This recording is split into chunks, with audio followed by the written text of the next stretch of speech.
오늘 우리에게 주신 하나님의 말씀은 로마서 3장 21절부터 31절까지의 말씀입니다.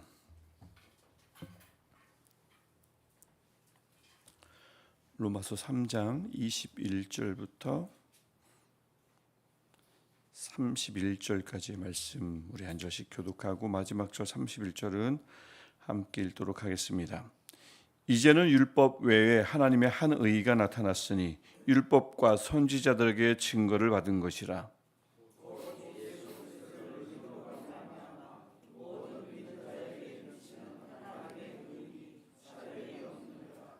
모든 사람이 죄를 범하였음에 하나님의 영광에 이르지 못하더니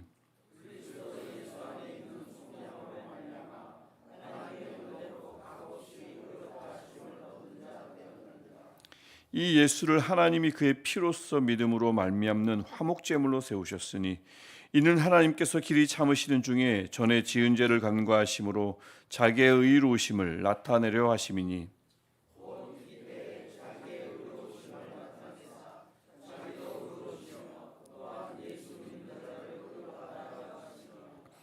그런즉 자랑할 데가 어디냐 있을 수가 없느니라. 무슨 법으로냐 행위로냐 아니라 오직 믿음의 법으로니라.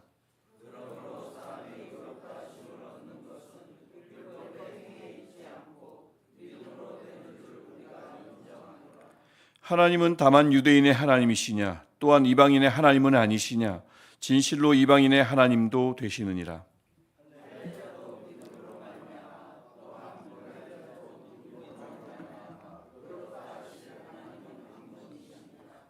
그런즉 우리가 믿음으로 말미암아 율법을 파기하느냐 그럴 수 없느니라. 도리어 율법을 굳게 세우느니라. 아멘. 오늘 우리 함께 읽었던 우리 본문이 들어있는 로마서 3장은 이제 앞에서부터 하나님은 어떤 분이신지 그리고 과연 우리는 그분 앞에서 얼마나 무력한 존재인지를 분명하게 드러내는 장입니다. 동시에 그런 죄인에게 하나님께서 어떤 은혜를 베푸셨는가를 우리에게 말씀하는 장이죠. 이 3장 1절부터 8절은 그래서 하나님은 어떤 분이신가를 간략하게 말씀하는 장입니다. 하나님은 미쁘시고 참되시고 의로우시다. 이것이 1절부터 8절의 내용의 핵심입니다. 하나님은 변함이 없으시며 하나님은 거짓이 없으신 분입니다. 지금도 마찬가지시죠. 이 한편 9절부터 20절을 보면 그 하나님에 비해서 우리는 어떤 사람이었는가, 우리가 과연 어떤 삶을 살아왔는가를 보여줍니다. 기본적으로 우리는 어떤 존재인지를 10절을 보면 의인은 없나니 하나도 없다라고 말씀합니다. 늘 죄 아래 눌린 절망적인 존재였다고 말씀하는 거죠. 보통 우리가 이제 살아가면서 자주 듣는 말 중에 하나는 괜찮다, 충분하다라는 말을 이제 자주 하기도 하고 듣기도 합니다. 위로해 줘야 되니까 힘을 북돋아 줘야 될 때가 있다 보니까 그런 말을 자주 쓰기도 하고 자주 듣기도 하는데 로마서 3장, 로마서 사실 전체도 마찬가지입니다. 위로를 주고 힘을 주고 소망을 주려는 말씀인데 출발은 다릅니다. 정반대의 진단을 내리는 거죠. 우리는 누구인가? 우리는 죄인입니다. 아무도 의롭지 않습니다. 괜찮지 않습니다. 충분하지 않습니다. 이게 로마서의 시작인 겁니다. 그러니까 워낙에 이제 요즘은 복음제 전도지도 마찬가지고 옛날 우리가 오래전 배웠던 사형리는 우리는 누구인가 죄인서부터 시작하지만 반감을 좀 덜 사기 위해서 전도지가 순서가 바뀌죠. 하나님은 사랑하십니다. 괜찮습니다. 하지만 우리라는 존재는 구원을 얻지 못합니다. 이렇게 좀 반감을 덜 사기 위해서 긍정적인 부분부터 출발하지만 원래 성경은 그렇지 않습니다. 성경은 그냥 이렇게 우리는 아무런 소망도 없고요. 죄인이고요. 전혀 괜찮지 않고요. 전혀 충분하지 않습니다. 여기서 출발해서 소망을 주는 것이 성경입니다. 오늘 로마서 3장도 마찬가지고요. 하나님이 없을 때 어떤 삶을 살 수밖에 없었나요? 이 이제 11절부터 쭉 나오는 내용입니다. 죄의 지배 아래 눌렸기 때문에 깨달음도 없고 평안도 없고 하나님을 찾을 리가 있나요? 하나님을 모르는데 하나님을 찾지도 않고 하나님을 모르니 하나님을 두려워하지도 않는 삶을 살았습니다. 하나님이 없으니 하나님만이 주실 수 있는 평안이 있을 리가 없고요. 그러니 악한 말과 부정적인 생각을 제어할 길이 없습니다. 그래서 참담한 삶을 살다가 죽을 수밖에 없는 그런 존재였다고 11절 이하부터 20절까지 우리는 어떤 존재였는지를 그렇게 말씀하고 있습니다.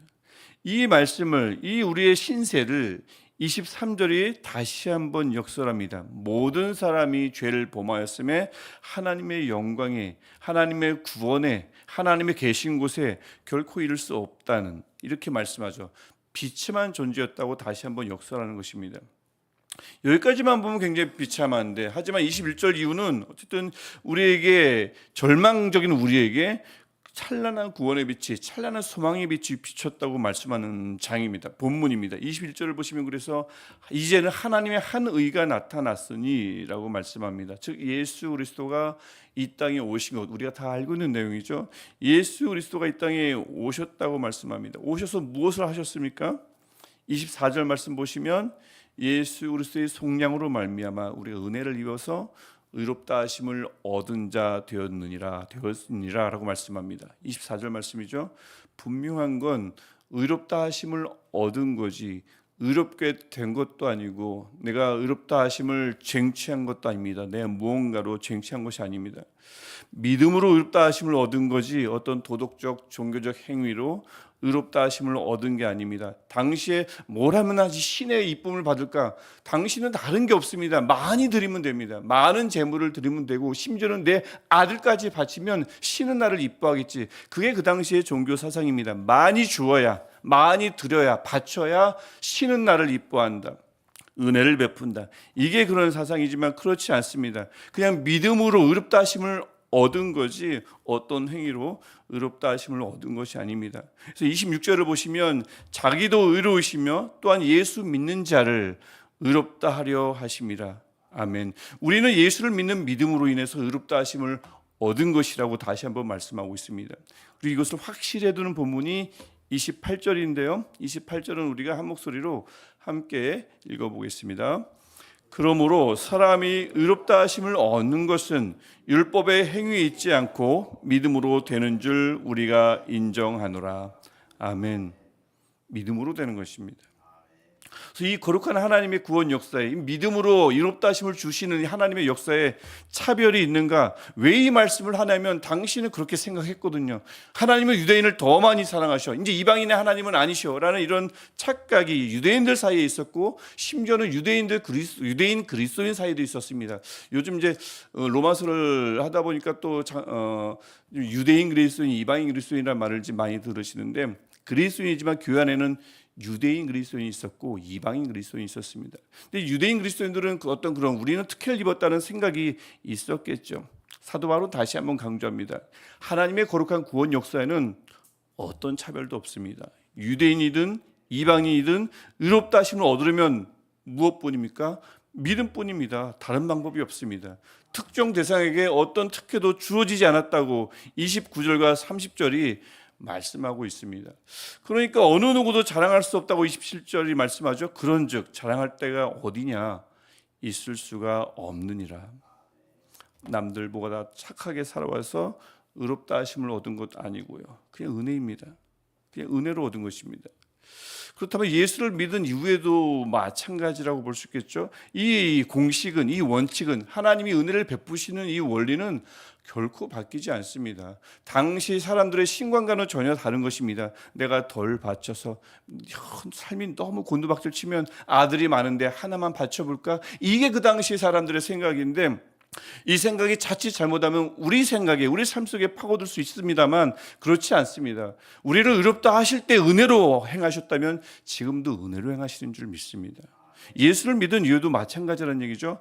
내가 모태 신앙이기 때문에 내 신앙 연수가 길어서 내가 열심히 봉사했으므로 나의 종교적 열심은 남들과 다르므로 하나님이 오늘도 오늘의 나를 의롭게 여기시는 게 아닙니다. 여전히 주의 은혜에서 비롯되는 줄 믿습니다. 오늘도 그 은혜로 우리가 이곳에 있고요. 그 은혜로 우리가 예배하며 기도하는 줄 믿습니다. 그 은혜가 아니면 여전히 우리는 의로운 존재가 아니므로 의롭다 하심을 얻은 존재지 의로운 존재가 아니므로 여전히 부족하고 연약합니다. 누구든 상관없죠. 때론 지치기도 하고 넘어지기도 합니다. 때로는 예전에 전혀 겪지 못했던 슬럼프, 예전에 전혀 만나보지 못했던 침체에 빠지기도 합니다. 의롭다 하심을 얻은 존재이기 때문에 그렇습니다. 의로운 존재가 아니기 때문에 그렇습니다. 그래서 정말 힘들 때는 어찌 보면 내가 과연 예수를 믿기 전과 예수를 믿고 난 뒤가 무엇이 다른가 싶을 때가 있을 정도로 정말 힘들 때도 있습니다. 하지만 오늘 말씀은 기억할 게 있다고 우리에게 선포하시는 거죠. 결정적으로 다른 것이 우리에게 이미 있다는 것입니다. 즉 우리는 다 완전히 죄에 눌렸을 때에 우리를 하나님께서 건지셨던 그 은혜가 우리에게 여전히 있다는 것입니다. 이 사실은 무엇을 의미할까요?